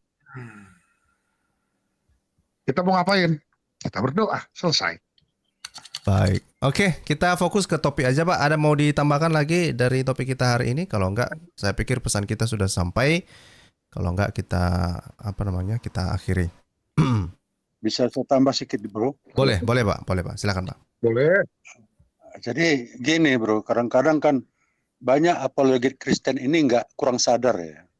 Orang itu kadang-kadang menghina itu agar apologet Kristen itu emosi, keceplosan, langsung diciduk. Ini kan siasat orang itu. Nah, jadi kadang-kadang walaupun orang itu baca Alkitab, karena kan ditulis itu di Alkitab itu, kalau ditutupin, diselubungi, nggak akan ngerti. Apalagi orang ini kan diselubungi dengan jin gua hira. Dia baca pun Alkitab nggak akan ngerti. Nggak akan ngerti. Nah, jadi diajari gimana juga nggak ngerti. Ya bener. Coba perhatikan orang itu dialog. Udah buntu otaknya. Taunya ngoceh aja. Muter-muter, lompat sana, lompat sini. Nggak ada yang fokus. Jadi ada yang lebih penting. Ya, ada sebenarnya lebih penting. Ini banyak ada disadari negara-negara Islam. Kalau istilahnya agama di dalam tata negara itu nggak akan maju. Contohnya, orang ini aja kan ngakui bahwa Islam itu ada 73 cabang katanya. Nah, kalau udah beda aja, udah saling kafir, saling bunuh, kapan majunya? Habis semua bunuh-bunuhan. Kalau penafsiran itu kan semuanya beda-beda. Yang penting kan tujuannya. Jadi itu maka Somalia ya, kalau nggak salah, dia mencabut itu agama privat, negara-negara. Indonesia ini masih campur. Jadi kalau istilahnya agama ini di luar pemerintahan, Indonesia ini bisa maju. Kalau nggak ya demo terus. Dibilang kafir lah, negara togut lah, gini gitu. Nggak bisa kita maju. Nah, apalagi kadang-kadang kalau umatnya itu pesantren, nggak boleh bertanya. Kalau bertanya itu udah tempeleng terus. Kalau perlu dibunuh, dibilang murtad. Jadi orang nggak bisa berpikir Bapak tahu cerdas. dari mana, Pak? Lah, kalau di pesantren tahu dari mana ditempeleng. Pak? Iya. Lah, selidikilah Ngeri kali. pesantren itu. Memang kayak gitu ajaran orang ini, nggak boleh bertanya, imanin saja. Kan dibilang Buya Sakur kan kayak gitu. Tutup jendela, kunci pintu, matikan lampu, pejamkan mata. Yakin. Jadi orang ini kadang-kadang contohnya gini ya. Di surat Maryam 71, umat-umat Muhammad pasti masuk neraka. Kalau Ali Imran 55, Isa dan pengikutnya diangkat ke sorga. Kenapa orang ini nggak mau milih pengikut Isa, diangkat langsung ke sorga, malah memilih yang masuk neraka? Mati-matian dia memilih, padahal ujungnya ke neraka. Ini udah mati otaknya gitu, nggak bisa memikir. Padahal itu tertulis dengan jelas. Nah sekarang tafsirannya aja, terjemahannya tuh mulai lagi ditambah. Wah itu melalui jembatan Siratal Mustaqim. Nggak ada tulisannya di situ jembatan. Oke lah kalau dibilang jembatan. Nah sekarang kan sorga itu di atas. Kan Ali Imran 55 kan dibilang diangkat ke atas. Kalau jembatan kan di situ-situ aja. Tetap juga nyemplung untuk neraka. Diperhalus lagi, diperhalus. Ya memang udah susah. Intinya kalau negara itu masih agama di dalam tata negara, susah majunya. Karena dia ada saling togut-togut, saling kafir-mengkafirkan, saling bunuh. Nggak akan bisa maju. Itu ruang privat, negara-negara. Baru kita bisa maju, baru kita bisa nerima internet. Ini kadang-kadang buatan kafir diterima. Tapi kafirnya dimusuhin. Karena dia itu belajar agama nanti untuk ke surga. Orang Cina kan cari duit aja taunya kan. Nah, nengok orang Cina kaya-kaya, kafir, dia bunuh, rampok, perkosa. Kan itu yang terjadi 98 kan. Ya karena orang Cina ini kan gigih cari duit. Orang ini enggak, doa terus. Kapan majunya? Nengok orang kaya, cemburu dia. Jadi susah kita ini. Kalau sebelum agama itu dikeluarkan dari Indonesia, dari negara, susah kita majunya. Kalau debat-debat itu kan hanya persepsi saja, siapa yang pintar, siapa itu, persepsi. Tujuannya itu yang penting. Sebenarnya apa sih tujuan agama ini? Kalau di Alkitab kan dibilang agar kita itu menghargai orang lain. Kalau orang ini tidak menghargai orang lain. Itu maka Arab sama Arab kan udah hancur kan. Oleh karena itu Arab Saudi menyadarin itu, cuman dia pelan-pelan nggak mau dia frontal. Karena yang mencetak Al-Quran ini kan tahun 1924 kan ya Arab Saudi juga penyandang dananya. Tapi tahu dia ancaman negara raja ini, wah ini kalau gua nanti diapain ini bisa hancur gua. Itu maka kan waktu Raja Salman datang Indonesia kan berapa puluh M itu dikirim ke Indonesia, dikirim ke Tiongkok. Kalau nanti digusur di sana, harta di lain ini sudah terkumpul. Dia tahu ancamannya. Itu maka si Salman itu, anaknya itu kan langsung dibuatnya itu. Buka itu, mau pakai bikini kayak mandi di laut, bayar mahal. Orang mau loh, bayar mahal juga pergi ke pantai, mandi bebas. Dibuka lagi musik, penting dapat duit. Mau orang. Karena dia sadar itu, negaranya itu kalau nggak dibuat kayak gitu, akan terbelakang. Tapi Indonesia belum menyadarin itu. Sikit-sikit kafir, kopar, togut. Susah. Ini masih prosesnya lama. Jangankan orang lain. Sesama kita Kristen aja kadang-kadang saling menjelekin. Susah lah. Kalau istilah penafsiran itu persepsi lah. Ya, persepsi. Tujuannya itu sebenarnya yang penting. Sebenarnya kan kalau kita pelajari itu doa Bapa kami. Coba renungkan itu. Bapa kami yang di sorga, dikuduskanlah namamu, datanglah kerajaanmu, jadilah kehendakmu di bumi seperti di sorga. Kita umatnya ini disuruh menciptakan bumi-bumi, sorga-sorga di bumi ini. Tapi kita aja nggak ke situ loh. Kita merasa kita yang paling benar. Hingga tujuan ini nggak tercapai. Oleh karena itu, coba kalau kita perhatian kesaksian orang. Bukan lagi pendeta yang menegur-negur orang jadi murtad itu. Yesus sendiri yang datang. Karena pendeta itu sibuk dengan jemaatnya. Jadi penyebaran Alkitab ini jadi terhenti. Karena dia nyaman sendiri kan. Yesus sendiri mendatangin ini murtad. Di Arab Saudi aja sekarang udah meludak itu yang murtad. Nah, di Iran juga ada banyak itu yang murtad. Afghanistan aja udah kelabakan dia. Karena siapa? Bukan dikhotbahin, bukan. Yesus sendiri. Indonesia ini kan tiba-tiba ini kok jadi meludak kali. Yesus sendiri kan tengok kesaksian orang. Berjumpa langsung dengan Yesus, baru dia sadar, inilah Tuhan yang benar. Dia sakit disembuhkan Yesus, bukan karena pendeta. Inilah kadang-kadang kita renungkanlah diri kita itu, apakah kita sudah menjalankan seperti yang diajarkan Yesus. Kadang-kadang kita ngaku Kristen, tapi perilaku kita aja bukan seperti orang Kristen. Itulah renungan malam, Bro Scott. Terima kasih. Baik Pak, saya pikir ada benarnya juga yang disampaikan Pak Depari, tapi kita juga jangan lupa Pak, kita memang sering mendengarkan kesaksian-kesaksian dan sering sekali ya kita mendengarkan kesaksian-kesaksian murtadin ini.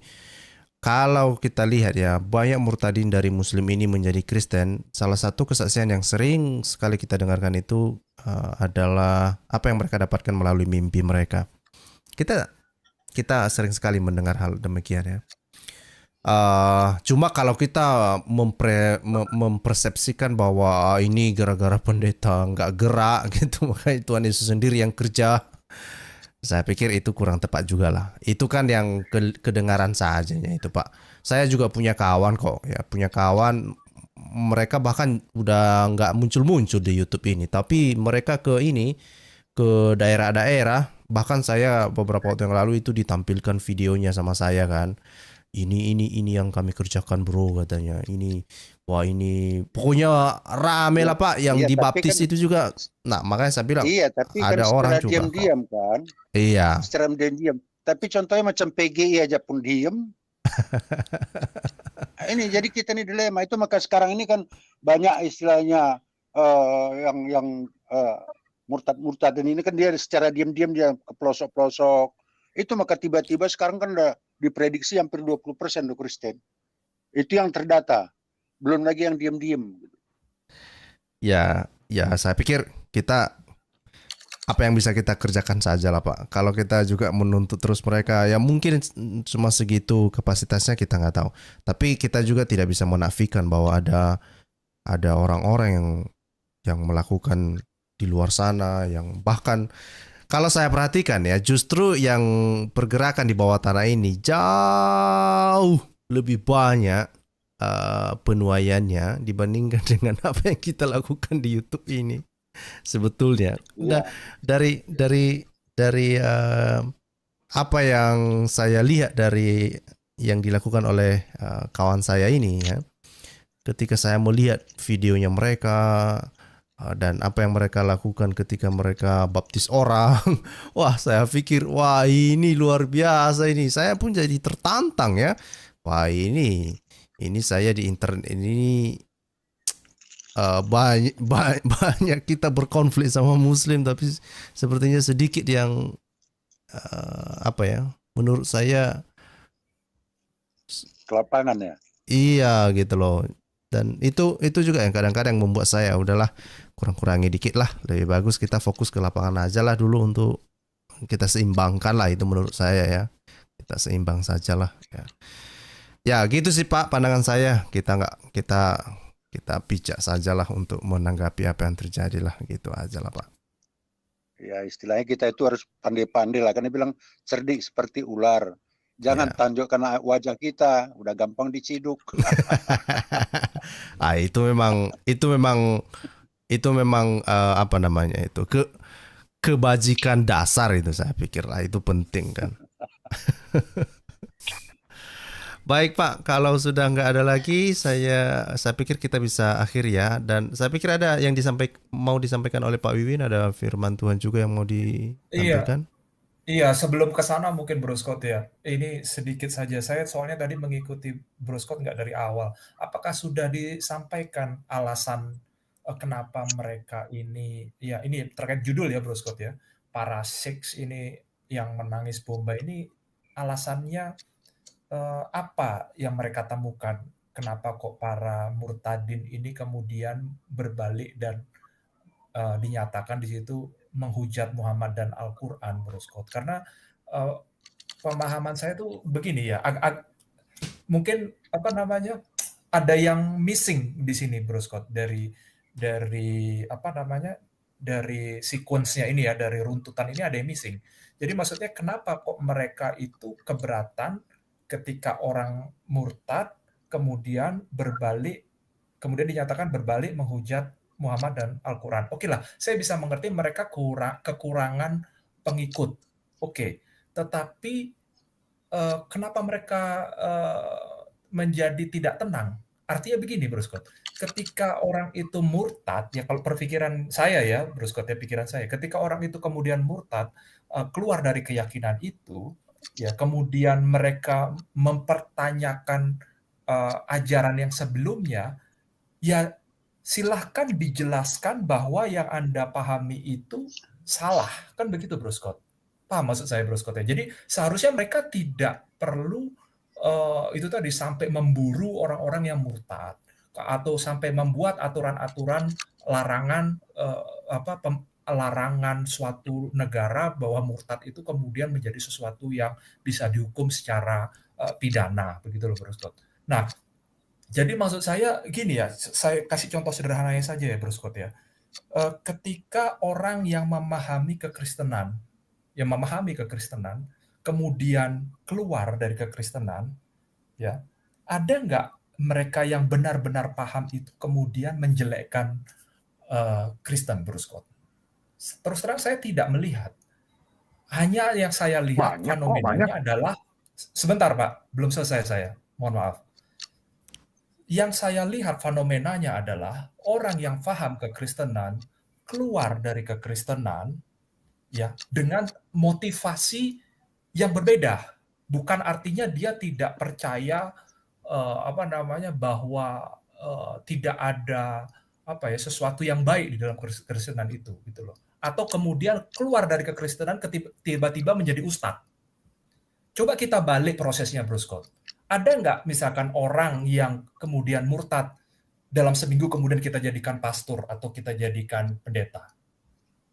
Gitu loh. Jadi yang harusnya dilakukan kalau kita balik posisinya, yang harusnya dilakukan oleh 6 syekh ini, ya. Kalau kita balik posisinya sebagai orang Kristen, ini seperti contohnya ini tadi ada orang yang contoh Kainama lah misalkan, dia keluar mengaku pernah jadi orang Kristen, tetapi apa yang dia klaim itu kan salah. Kita nyatakan saja bahwa itu salah lewat argumen. Biarkan orang lain yang menilai, gitu loh. Anda mau dengar omongannya orang yang ngaco atau apa yang tertulis dalam referensi, gitu loh. Jadi saya melihatnya itu tadi ada yang missing di dalam sequence ini adalah karena sebenarnya yang terjadi adalah para Sikh ini nggak cuma hanya yang terjadi di negara mana itu tadi ya Bro Scott ya, tetapi di Indonesia pun ya, karena kenyataannya adalah mereka tidak bisa menjelaskan kritikan-kritikan dari para murtadin ini. Permasalahan terbesarnya sebenarnya ada di sana. Orang-orang yang sudah pernah di dalam ini tahu apa jeroannya gitu ya Bro Scott ya. Ketika mereka keluar mempertanyakan itu, yang di dalam ini tidak bisa menjawab, tidak bisa memberikan klarifikasinya. Ini sebenarnya missing-nya. Ini permasalahan besar yang ada di mereka gitu loh, Bro Scott. Jadi kalau dari saya kemudian pertanyaannya adalah what next, Bro Scott? Terutama di Indonesia. Di Indonesia ini kemudian kita mau dibawa kemana dengan aturan yang tidak adil ini, Bro Scott? Jadi apalagi ini sudah mau dekat pemilu ya, nanti mungkin suatu saat Bro Scott bisa angkat temanya pimpinan seperti apa yang kita bisa harapkan untuk ada keadilan, fairness di dalam kehidupan beragama ini di Indonesia. Nah, nanti mungkin suatu saat Anda bisa ngimpi lo. Loh, kan diskusi, Pak. Diskusi lah, Pak. Namanya diskusi. Gitu loh. Kalau ngimpi ya tidur di rumah aja, Pak. Gitu loh. Jadi silahkan aja gitu ya. Iya, kalau mau mimpi ya tidur di rumah aja gitu ya. Nah, jadi silahkan ya, Bro Scott, kalau memang mau diangkat temanya, dan bagi saya tadi saya melihat missing point-nya itu sebenarnya ada di sana, Bro Scott. Ada di kemampuan para syekh ini, ulama-ulama ini untuk menjelaskan apa yang dikritisi oleh orang yang sudah murtad ini, mereka nggak bisa. Itu permasalahan utamanya. Makanya mereka sibuk sendiri akhirnya kan. Nah, dari saya mungkin begitu. Terakhir mungkin kalau closing statement, Saya titip ini Bro Scott, 2 Timotius 4 ayat 2 sampai 5 Bro Scott. Oke. 2 Timotius 4 ayat 2 sampai 5 ya. Ya, minta tolong dibacakan Bro Scott. Jadi ini memang sudah dinubuatkan dan kita nggak perlu gusar ya. Jadi kalau memang sudah ada panggilan pelayanan seperti Bro Scott ini, saya pikir lanjutkan aja Bro Scott. Anda mau mengudara seperti ini atau mau Anda terjun seperti rekan-rekan Anda secara praktikal, silahkan gitu. Kita masing-masing punya panggilan sendiri-sendiri Bro Scott. Baik. Tapi ini sudah dinubuatkan. Silakan Bro Scott. Saya bacakan ya, ini dari 2 Timotius 4 mulai dari ayat 2 dikatakan, beritakanlah firman, siap sedialah baik atau tidak baik waktunya, nyatakanlah apa yang salah, tegurlah dan nasihatilah dengan segala kesabaran dan pengajaran. Karena akan datang waktunya orang tidak dapat lagi menerima ajaran sehat, tapi mereka akan mengumpulkan guru-guru menurut kehendaknya untuk memuaskan keinginan telinganya. Mereka akan memalingkan telinganya dari kebenaran dan membukanya bagi dongeng. Tapi kuasailah dirimu dalam segala hal, sabarlah menderita, lakukanlah pekerjaan pemberita Injil, dan tunaikanlah tugas pelayananmu. Mengenai diriku. Amin. Ya, silakan Pak. Sampai di situ Bro Scott. Oh iya. Jadi mungkin closing statement saya ya dari ayat ini ya Bro Scott ya. Begitu saja dari saya untuk malam ini. Terima kasih Bro Scott. Shalom, Tuhan memberkati. Salam juga Pak, Tuhan memberkati. Terima kasih. Ada mau disampaikan terakhir Pak Depari dulu deh. Pak Depari, nanti Pak Helboy habis itu. Ya, saya kan kayak gini, menurut pengalaman saya ya. Awal-awalnya itu memang bagus sih terjadi debat-debat kayak gini. Awal-awalnya dulu banyak pendeta juga di debat itu belum siap. Karena nganggap Alkitab aja udah cukup pikirnya. Tetapi orang ini udah mencari-cari kelemahan Alkitab begini-gini, diplesetin. Ini banyak pendeta nggak siap, apalagi umatnya, jemaatnya. Dan apalagi banyak lagi jemaatnya ini kadang-kadang keluar karena akar pahit. Saya rasa kayak nama itu karena akar pahit dulu itu, makanya dia teriak-teriak itu, maki-maki, hina-hina. Jadi udah selek sedikit buat apanya, syaratnya. Sebenarnya bagus ini ada terjadi dialog ini kan. Kita kembali belajar loh dari segala sumber untuk menguatkan iman kita. Bahwa kita itu mengakui benar Alkitab ini benar. Di antara penjelasan yang lain itu kita akuin ini yang benar. Tanpa ada debat kayak gini kita malas. Malas kita belajar dan buka Alkitab aja, bukan karena udah jarang. Ini yang sering terjadi itu. Kadang-kadang bagus sih dialog-dialog kayak gini. Menambah wawasan kita dari berbagai sumber. Jadi kita paham Alkitab, kita baca kembali dari kitab Kejadian sampai Wahyu. Berulang-ulang, kenapa aku kalah debat. Dicari lagi. Menambah ilmu kita. Karena Yesus bilang kan, dibilangnya, umatku binasa karena kurang pengetahuan. Nah, karena ini kita nambah pengetahuan. Bagus itu. Terima kasih, Bro Scott. Baik, saya pikir itu juga pengingat untuk kita ya. Dan saya juga harus mengakui ya, gara-gara diskusi-diskusi di internet ini juga, itu juga yang memotivasi saya untuk membaca ulang mulai dari kitab Matius sampai ini ya, sampai Wahyu ya. Saya baca ulang semua perjanjian baru. Karena saya pengen tahu lah, itu juga yang memotivasi saya, oke, ini rupanya yang terjadi. Padahal itu kan sudah kita baca sebelumnya ya, diajari di gereja. Tapi gara-gara diskusi-diskusi di internet ini itu juga kayaknya saya juga harus mewajibkan diri saya deh baca ulang mulai dari Matius secara teratur, baru ke kitab-kitab lain sampai ke Wahyu. Saya berharap juga teman-teman yang mendengarkan, orang-orang Kristen yang lain juga termotivasi lah untuk membaca. Saya juga merencanakan untuk membaca ulang mulai dari Kejadian lagi ya, Kejadian dan kitab-kitab yang lain. Karena saya pikir, karena begini ya, katakan pun menanglah kita di perdebatan, tapi apalah gunanya itu kalau kita juga nggak ngerti firman Tuhan, ya kan? Hanya menang debat, tapi kita nggak ngerti firman Tuhan itu. Secara di muka umum kita kelihatannya wah argumenmu bagus ya, padahal tafsir yang kita sampaikan salah gitu loh. Nah, itu kan sangat disayangkan ya. Itu juga yang saya usahakan seminimal mungkin melakukan hal yang demikian. Kita begini, apalagi kita yang misalnya terlibat hal semacam ini kan, ya 1-2 orang ada orang yang mendengarkan kita ya.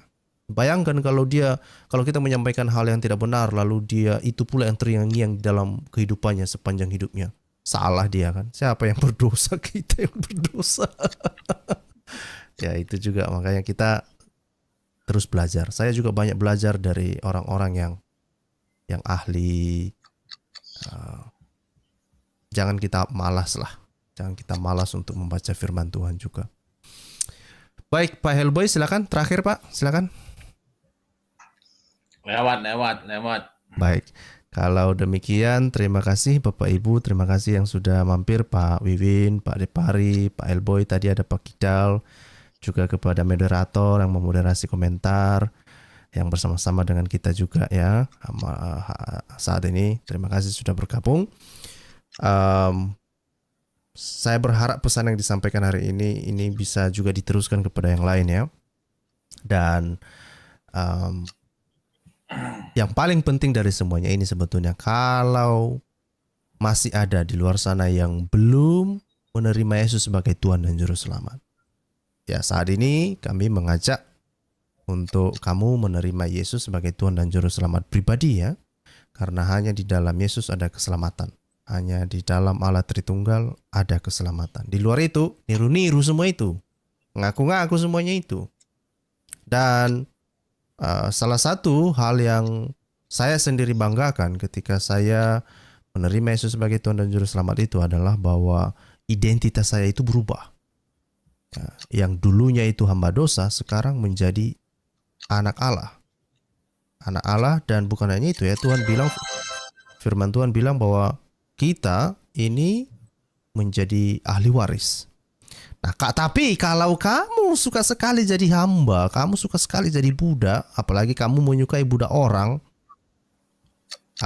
itu sih terserahmu lah ya, terserahmu. Tapi kalau kamu mau menjadi anak Allah, ya tentu sekali lagi ya saya pribadi juga mengundang Bapak Ibu untuk nanti setelah habis ini balik atau berdoa dan minta Tuhan untuk berdoalah, minta ampun dan bilang sama Tuhan Yesus, ampuni saya dan saya mau menerima Engkau sebagai Tuhan dan Juru Selamat. Dan kemudian carilah orang di sekelilingmu, mungkin ada gereja dekat rumah atau ada komsel, silakan ikut, beli Alkitab. Kalau nggak ada uang beli Alkitab, nanti hubungi melalui kolom komentar, nanti kita usahakan untuk bantu, ya seperti itu ya.